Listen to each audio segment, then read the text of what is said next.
Welcome, everybody. It's time once again for another episode of Sales Pipeline Radio. So grab your board, jump in the water, and catch a wave, the latest waves in how to build a pipeline with the folks at Heinz Marketing and our guest host today, Brian Hansford. Hey, Brian.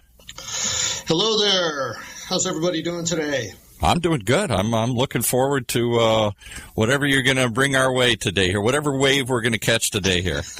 Right on. So I'm coming off the bench for Matt Heinz once again. So it's always a pleasure to do this. I've done this a few times for Matt now, and I think I have a really good show ahead for us. Got a really good guest, and we're going to talk about marketing performance management and how that is really important for modern marketers in driving revenue and why salespeople should actually care. So with that, I'd like to introduce Dave Rigotti, who is Vice President of Marketing from Bizible. Hey, how's it going? This is Dave. So excited to be here, and thanks everyone for calling in. Thanks, Dave. Hey, Dave, what part of the country are you in right now? I'm in rainy Seattle. Looking forward to sunny Seattle, but calling in from Seattle today. Right. I wasn't sure if you were actually traveling this week or not, so we're actually sharing some of the rain here. So thank you so much for joining me, and I want to get right into it. Tell me a little bit about what you're doing and what Bizible does.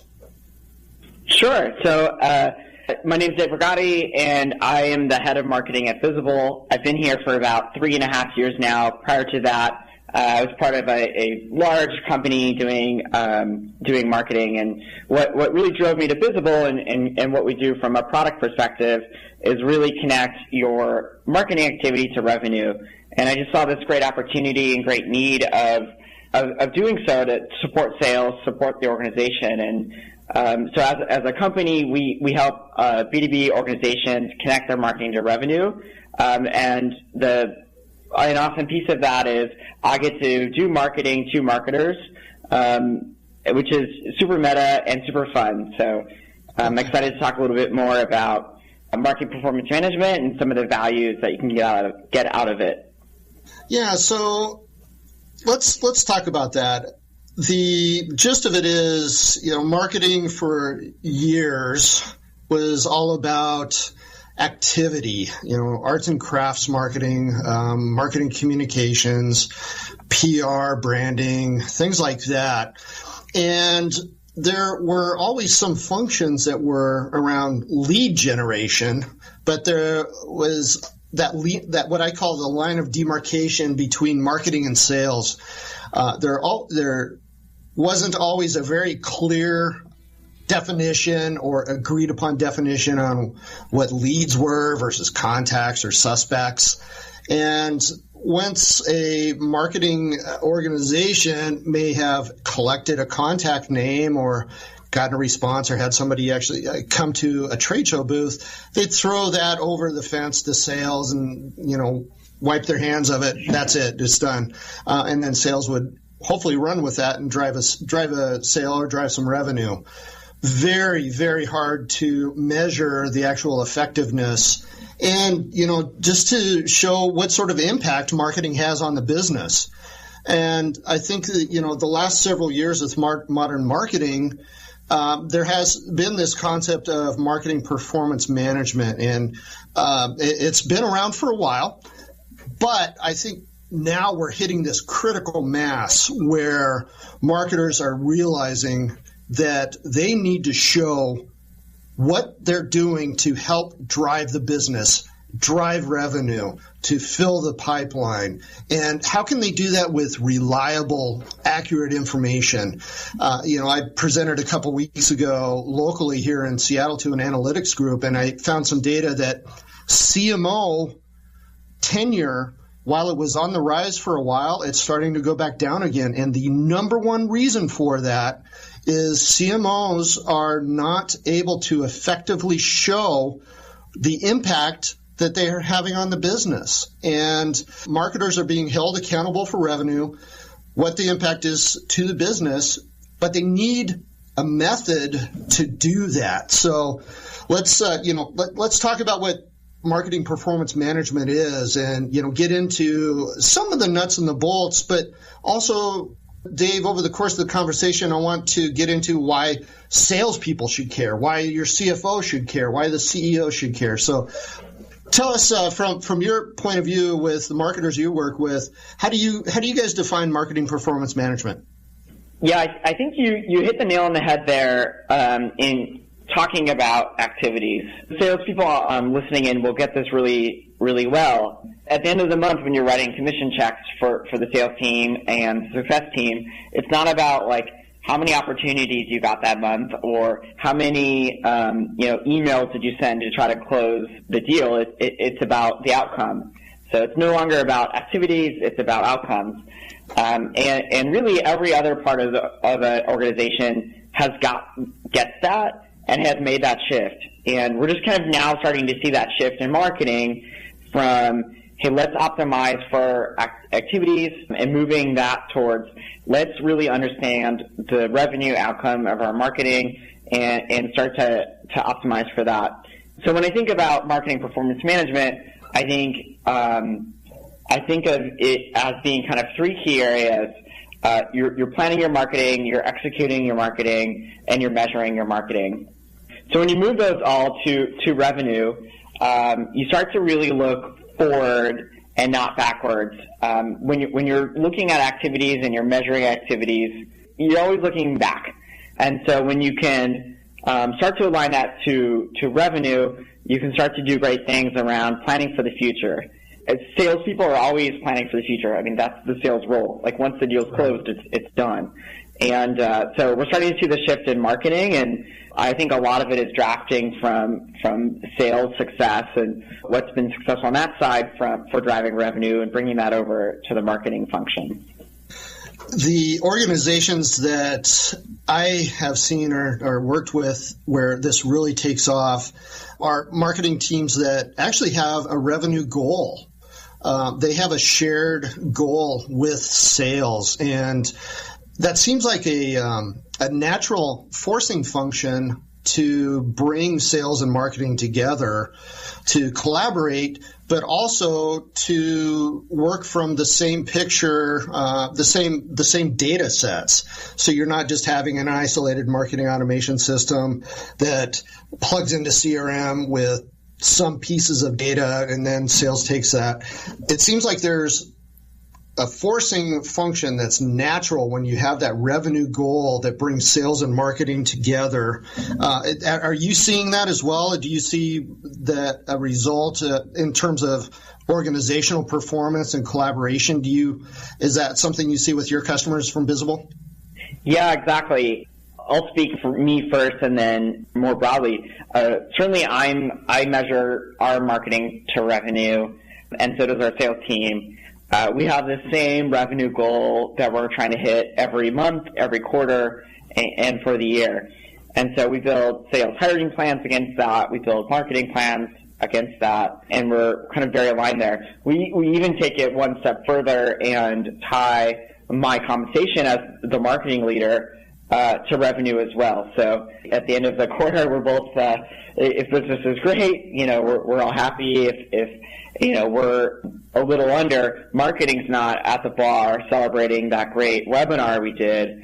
We're right there with the sales team and in those trenches. And I think that's honestly like the major benefit of aligning your marketing to revenue is aligning with the sales team. You start to go from this like unhealthy relationship of marketing, you're not driving enough leads from me.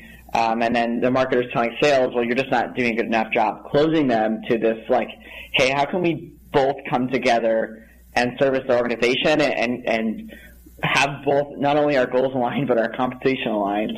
It's healthy for the company, it's healthy for culture, and honestly, you start to do much better work. You start to prioritize a lot of different things, and they're the right things to think about and the right things to prioritize for. One of the things that I get excited about with that alignment and that shared responsibility or some shared goals around revenue, the focus for marketing isn't just on lead generation anymore. lead generation is incredibly important. You want to keep that machine flowing and generate quality leads and have good customer engagement.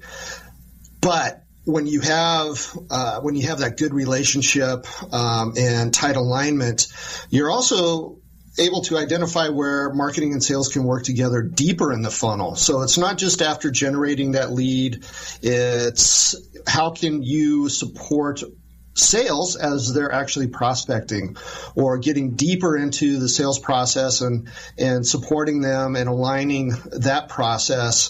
So it gets into a concept that we call full funnel marketing. So it doesn't just stop at the very first stage of the funnel. It gets deeper into the funnel, and potentially what that does is that helps you with pipeline velocity. It helps with the quality of opportunities that you're getting, and also, our better conversion rates. And a lot of that, I feel, based on what we're seeing, is you can attribute that back to the data that you're getting from marketing performance management. Yeah, I think that you've hit at a couple really key things there, Ryan. And I'll add on that by having that shared focus, it's also healthy for deal sizes. And because marketing is focused on revenue, the quality is much higher. I think that was going to your conversion rate comment. Not only are the quality of contacts that marketing is generating going to be higher, but so is the quality of opportunities, the quality of the deals. When we think about how does this help salespeople? Salespeople can take a higher opportunity load because you've removed the opportunities that were fake or at least weren't as high quality. They're generated from high quality marketing sources, and because marketing is supporting sales in doing activity after the opportunity has been created, as you said, they close faster, they close at higher rates, they are bigger deals. You can start to take higher loads as a sales team that leads to more money. And those are right decisions organizations should be taking. Well, listen, I'm here with Dave Rigotti, Vice President of Marketing from Bizible, and we are talking about marketing performance management and how marketing is wrapping their arms around and assimilating more into revenue responsibility. We have to take a break for a few seconds here, and then after the break, we're going to come back and continue the conversation. ABM is everywhere, but seldom do you dive deep into the details of how a strategic ABM program works, can be launched, and scaled to impact your organization. Sign up now for the Modern Marketers Workshop, ABM, From Strategy to Action and Results, a fully online workshop, April 18th to the 20th, 11 a.m. to 12:30 p.m. Pacific, each day. Visit www.heinzmarketing.com/workshops. That's HEINZ marketing.com and register today. Dive into the details of your ABM strategy. We certainly encourage you to check that out, as we encourage you to listen to the second half of this interview with Brian and his guest. Hello, everybody. Thanks again for joining us. Brian Hansford with Heinz Marketing, and Dave Rigotti, Vice President of Marketing from Bizible, a leader in providing marketing performance management and attribution solutions for marketers and sales organizations alike. So we're talking about marketing performance management, revenue generation, revenue accountability. Dave, from your perspective, what's a good place for marketers to start with an attribution and marketing performance management initiative? Yeah, this is a question I get pretty often. It really comes back to goals. If you're just getting started thinking about how can marketing move to a marketing performance management mindset, the first place to start is just, what are your goals? What are you measuring marketing on? What are you compensating marketing on? And that's way easier said than done sometimes.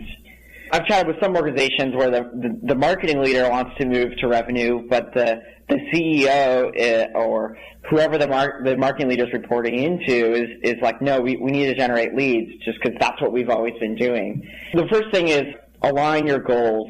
the company's initiatives are. That's almost always revenue. If it can't be revenue, generating sales opportunities is still like much better than just generating leads and being this lead machine. Right. So move to that full funnel approach that you're talking about, and that'll just be like a huge step. The next piece is you got to figure out where you're going to get this data. As you move deeper in marketing funnels, you have now more marketing interactions that you need to track, and they're oftentimes across multiple people at an organization. So figure out how do we collect that data, and that's like, of course, going to be different for every organization. That might be in a kind of dedicated tool. It might be you might be able to get some of that out of marketing automation. So kind of audit that data, and then this like last piece is make sure that you're going to use it, and that you're going to use it to its full potential in kind of informing the future. Looking backwards is great, but the purpose of looking backwards for anything is to change the future.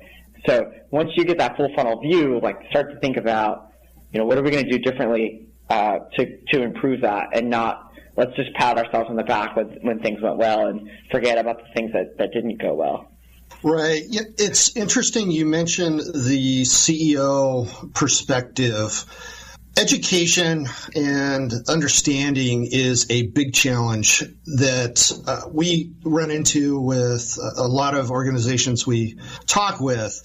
There's that perspective or that understanding that marketing is there to just generate leads, but marketing can do so much more. I mean, it can help fuel and really give horsepower to that revenue pipeline.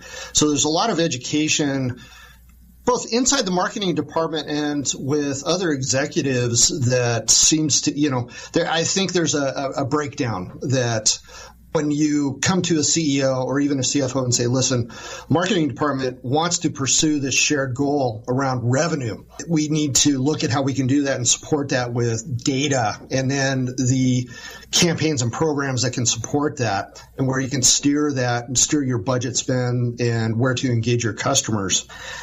So that's the education piece, I think, is a challenge, not only with marketing people, but also non-marketing execs. And I think that can certainly be a challenge that we run into. So that's an interesting example that you come up with. And one of the things that I talk about sometimes is marketing generates leads, but very rarely, if ever, does an opportunity or a sale come from a single lead source or a single campaign. All right, so a sale will come from very likely multiple touches, multiple campaigns over a period of time, and measuring the impact that each one of those touches has, it's very important. So it's not just about the lead source, somebody filled out a web form, but tracking the opportunities throughout the pipeline. How do you pursue that? I guess, how do you do that with Bizible, Dave? Or how do you see that that's helping marketing organizations fuel their funnel? Yep, that's exactly the measurement shift. Once you've aligned on your goal, how do we measure all of these interactions that are happening? This is the concept of multi-touch attribution. So building that buyer's journey of all the interactions that are happening. And then once that deal closes, you say, well, how do I know, what's the value of all of those interactions? So, yeah, that's the concept of multi-touch attribution.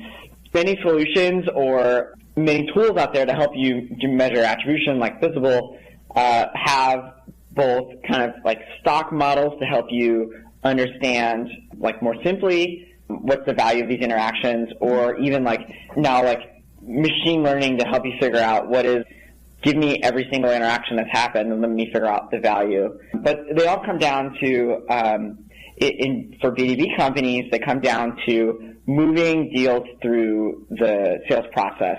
So the very first interaction, you generated awareness, generating that lead, generating those opportunities. So you can tie back, hey, this marketing activity drove this deal forward, which in marketing and in sales is like the most important thing other than revenue, is that at least the deal's moving forward and you're making progress on it. So understand your buyer's journey and tie your marketing to those stages.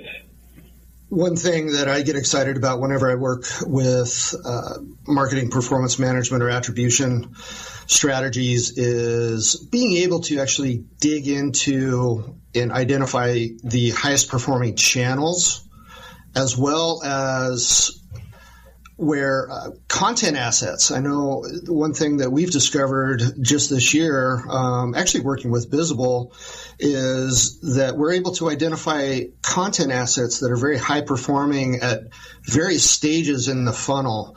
And that is very interesting, because I know for years people have been talking about, content is king, all of those platitudes, but measuring the ROI of content has been elusive until now. I think marketing performance management is actually revealing where channels are performing very well or not, where you can steer resources in the future, and what content assets are actually performing well for the function that the objective they may have, such as, generating new leads or helping shorten sales cycles. I get really excited about that just because that's just more data that helps optimize how a marketing organization performs.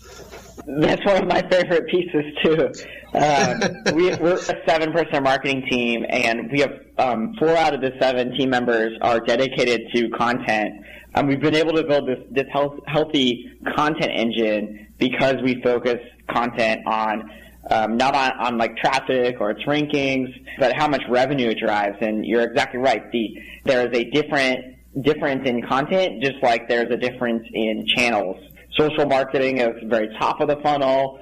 Paid search has a little bit more intent, so it's more middle. And then sales dinners and field marketing is very, very bottom of the funnel. You see that same thing across content as well, and aligning and thinking about all of your marketing, not just channels, but your messages as well, to that full funnel approach. It unlocks great opportunities for revenue growth and just being able to have the content team control their destiny and make decisions with data, and not just, I want to write about this piece of content. Yeah. Speaking of great content, folks that are dialed in or listening to this recording, we're going to be closing out the show here, but I would encourage you to actually go to the Bizible website to download the State of Pipeline Marketing Survey that Bizible conducted. And we actually worked with Bizible on this, but it has some very interesting data just to see how marketers are looking at measuring performance, their goals, where they're prioritizing efforts, and some of the challenges that they face. Very detailed report, lots of valuable information in there, so I would encourage you to take a look at that. Dave, I think we're getting ready to close out here in just a few seconds. Is there anything real briefly that you have coming up at Bizible that you can share with us before we wrap? Sure. I'll say I'm excited about the future of marketing performance management. For the last 5 years, it's been about collecting data and understanding the past, and it's moving towards, let's use that to understand and change the future. And Bizible is going to be moving into this space even more, so stay tuned for that. But I think some exciting things will be happening in this space over the next year or so. We're in this awesome transition period. I'm really excited to share more. That's great, Dave. I really appreciate your time dialing in. Again, had Dave Rigotti, Vice President of Bizible from Seattle, talking through marketing performance management and helping marketers and sales organizations actually work more closely together in optimizing revenue performance. I've really enjoyed this conversation. Look forward to seeing more great things coming from Bizible in the future. And if any of you folks have any questions or feedback, please email me at Heinz Marketing, and that's Brian with an I, BRIAN, at HeinzMarketing.com. You can also check out previous recordings that we have on Sales Pipeline Radio. And I wish you all great selling or great revenue success. Once again, you've been listening to Sales Pipeline Radio, brought to you by the folks at Heinz Marketing, the only show that takes a look at how to build and maintain and grow that sales pipeline.